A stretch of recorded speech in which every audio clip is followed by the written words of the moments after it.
Every night, restaurant fed the city's wealthiest. Tonight, it was about to meet the one man who actually owned it. And it was her 9th birthday. He'd promised her the best table in the house. He just never mentioned that the house was his. One glance was all it took. To the man behind the podium, a worn sweater meant one thing, that this father didn't belong. He could have said one sentence to end it all. Instead, he chose to say Nussens land harder in silence. What Derek didn't know was already in that pocket.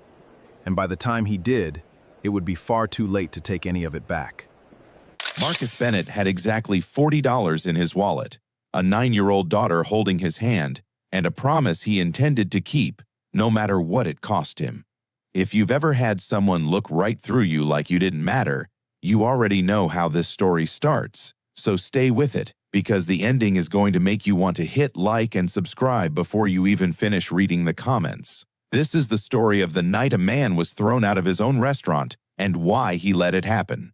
It was a Tuesday in October, the kind of Chicago evening where the wind off the lake cuts through anything less than a real coat, and Marcus Bennett was wearing a thin gray sweater because it was the nicest thing he owned that still fit. He was 42 years old, a widower for the last 3 years, and the single father of a girl named Zoe, who had exactly one request for her 9th birthday: dinner at the fancy restaurant with the gold lights, the one they always walked past on the way home from her dance class, the one she pressed her nose against the glass to look into every single week without fail. What Zoe didn't know, what almost nobody knew because Marcus had built it that way on purpose, was that the restaurant behind that glass, the Gilded Fork, belonged to him. He had opened it 4 years earlier after selling a small chain of neighborhood diners his own father had started, pouring nearly everything he had into one ambitious, elegant space that within 2 years had become one of the most talked-about tables in the city. But Marcus had never been a man who wanted his face on anything. He hired a general manager to run the front of house, an executive chef to run the kitchen. And he visited maybe once a month, always dressed exactly like the man walking in that night. Unremarkable, quiet, easy to overlook. He liked it that way. He liked being able to sit in his own dining room and simply watch people enjoy themselves without anyone fussing over him. Tonight, though, he wasn't visiting as the owner. Tonight, he was just a dad trying to give his little girl a birthday she'd remember, and he'd made the reservation the ordinary way, under his own last name, same as any other guest. Zoe had picked out her yellow sundress herself, the one with the small white flowers, insisting on it even though her father gently reminded her it might be cold. She wore her hair in 2 braids that her aunt had done that morning, tied off with yellow ribbons to match, and she held Marcus's hand the entire 6 blocks from their apartment because she said walking fast made her stomach do the excited flips. When they reached the entrance, the chandeliers glowing gold through the tall windows just like she remembered, she actually gasped, tugging her father toward the door like she couldn't get inside fast enough. If you're a parent, you know that feeling. Watching your kid's whole face light up over something so simple, and feeling like nothing in the world could ruin it. Marcus felt exactly that as he pushed open the heavy glass door and stepped into the warm, hushed elegance of his own restaurant, the scent of seared butter and rosemary drifting from the kitchen, low-string music playing somewhere he couldn't quite place. He'd been in this room 100 times, but never through the front door as a stranger, and there was something almost funny about it, until he saw who was standing at the host stand.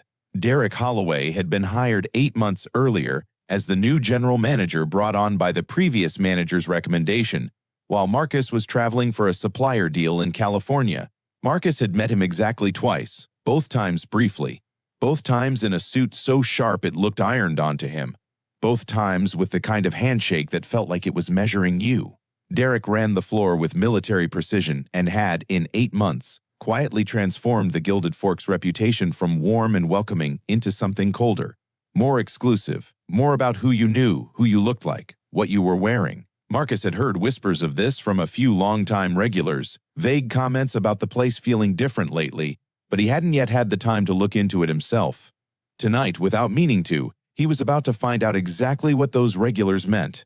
Derek looked up from his reservation book, took in Marcus's gray sweater, his jeans, his scuffed boots, and the little girl in the slightly too thin sundress beside him, and his expression shifted, almost imperceptibly, into something practiced and cool.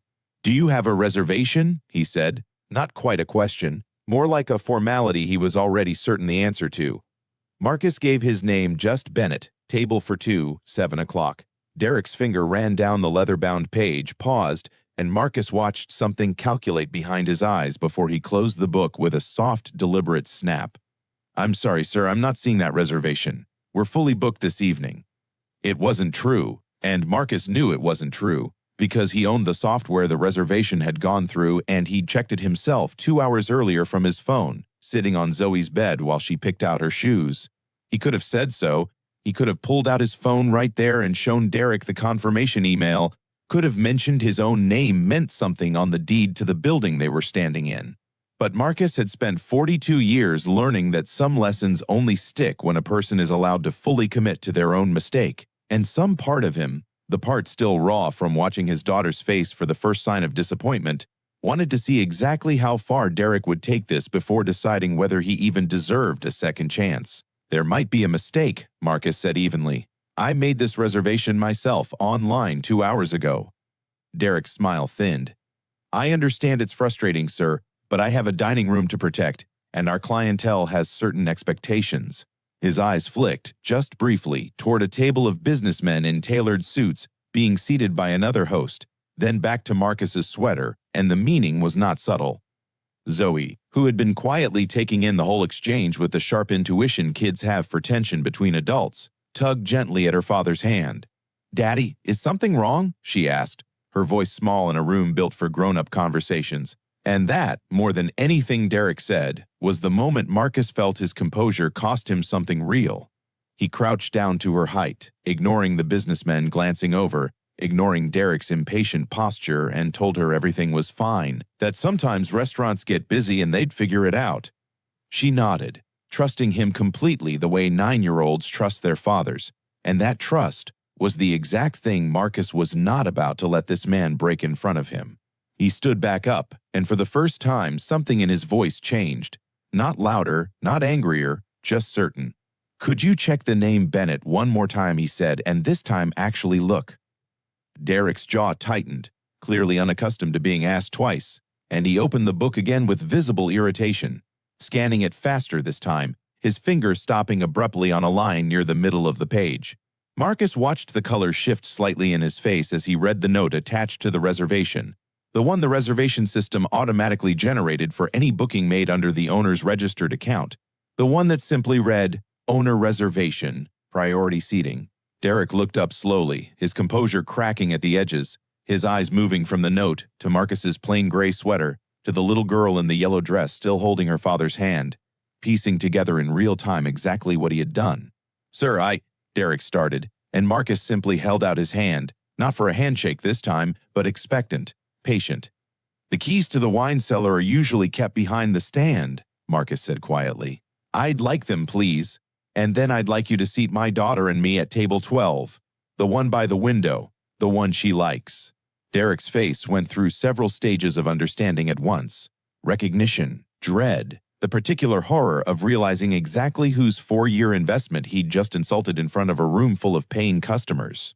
He fumbled the keys from a drawer beneath the stand, his hands visibly unsteady, and Marcus took them without ceremony, sliding them into his jeans pocket the way he always did, the engraved gold fork logo catching the chandelier light for just a second. He didn't raise his voice. He didn't make a scene, didn't call for the chef, didn't do any of the things Derek was clearly bracing for. Instead, Marcus simply walked Zoe to table 12 himself, seated her by the window she loved, and asked a passing server, one who'd worked there since the beginning, and immediately went pale recognizing him, to bring his daughter whatever birthday dessert the kitchen could put together, on the house, along with 2 menus and a candle. The rest of the dining room slowly began to notice the ripple of hushed whispers moving between staff, though Zoe noticed none of it, too delighted by the breadbasket and the view of the lit-up street below. It was only after dessert, after Zoe had blown out a candle stuck in a slice of chocolate cake and made her wish with her eyes squeezed tight, that Marcus quietly asked the same server to send Derek to table 12. Derek arrived looking like a man walking to his own sentencing, and in front of no one but Marcus and a distracted, cake-happy 9-year-old, Marcus finally spoke the sentence he'd been holding all evening. "You didn't turn away a stranger tonight," he said, not unkindly but without softness either. "You turned away the man who signed your paycheck in front of his daughter on her birthday because of what he was wearing. I want you to sit with that. Not because I need an apology, but because somewhere in this city tonight, another father walked up to another host stand wearing exactly what I'm wearing, and he didn't own the restaurant, and he got exactly the same treatment you gave me." Derek had no argument for that, because there wasn't one. Marcus didn't fire him that night. He told him to come to his office the next morning instead, and what happened in that meeting became something of a quiet legend among the staff over the following months. Not a dramatic firing, but a long, honest conversation about what the Gilded Fork was actually supposed to be. The diner-turned-institution Marcus's own father had built a reputation on: good food, warm welcome, and the simple rule that everyone who walked through the door deserved to be treated like they mattered, whether they were in a three-piece suit or a thrift store sweater. Derek kept his job on the condition that he spend the next month working every station in the building, from dish pit to host stand to server floor, relearning the restaurant from the ground up. He did it. And months later, regulars would say the warmth had come back to the place, that the new host stand had a habit of greeting everyone, without exception, like an old friend walking through the door. Zoe never found out what really happened that night.